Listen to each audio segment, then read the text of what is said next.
ডাকো রাধা গোবিন্দ বলিয়া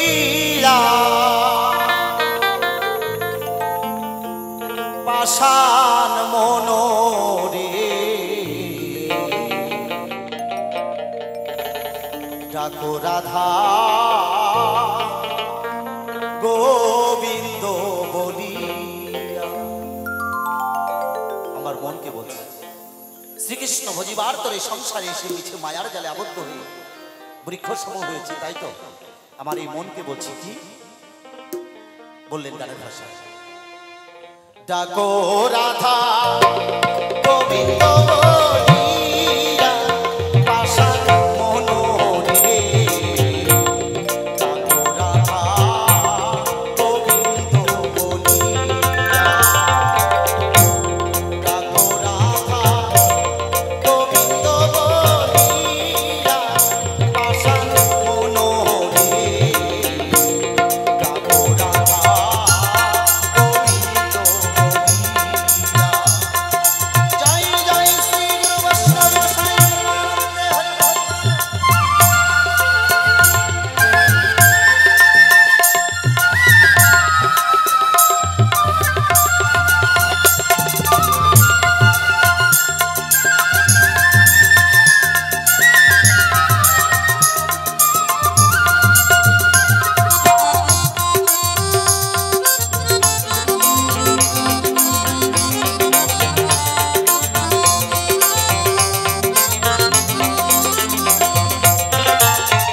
মনোরে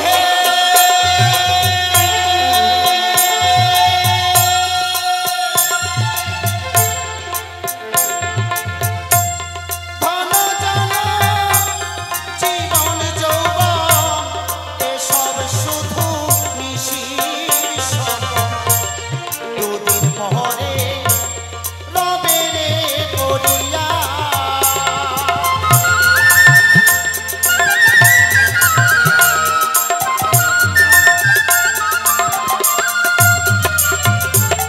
মহাজন বললেন ধন জন জীবন যৌবনে সব শুধু নিঃশ্বাস স্বপ্ন, দুদিন পরে সকল কিছু পড়ে থাকবে, আর থাকবো না শুধু আমরা।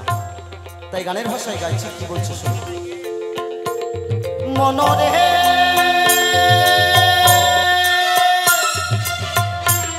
ধন জন জীবন যৌবন এসব শুধু নিশির স্বপ্ন, দুদিন পরে রবে রে পড়িয়া। মন তুই কালকাটালি রঙ্গ রসে করে ঋতু জনার বসে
সাধুরাই একবার গিয়ে বসো সাধুর কাছে, থেকো না মন মায়াতে ভুলিয়া।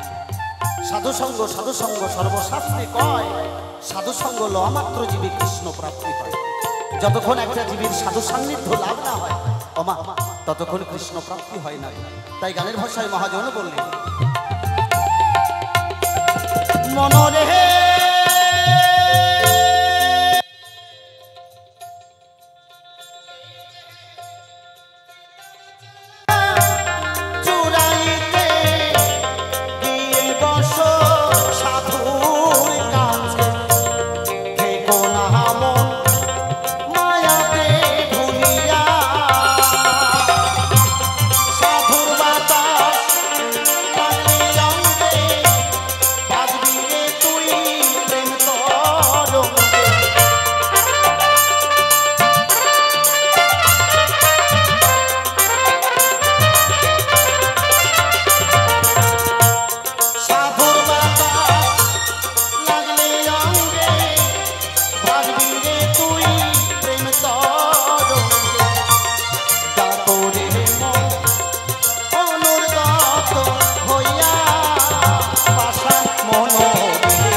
ডাকরে মন অনুরগত হই।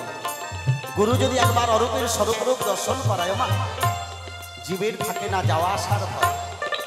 এই জন্য বলেছে অরূপের স্বরূপ যারা রসিক ও নাগরে তারা তপ্ত হয় তখন রসম।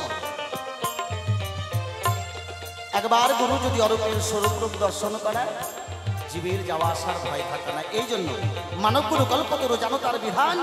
এই মানব গুরুকে আগে সাধনা করো, তাদের পরম গুরুকে লাভ করতে পারবে। মহাজন বললেন, গুরুরূপে ধ্যান করিলে ব্রজে রাধা কৃষ্ণ মিলে, থেকো না মন মায়াকে ভুলিয়া। ভাগো তাই এখনো সময় আছে। গানের ভাষায় মহাজন বললেন, মনরে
কথা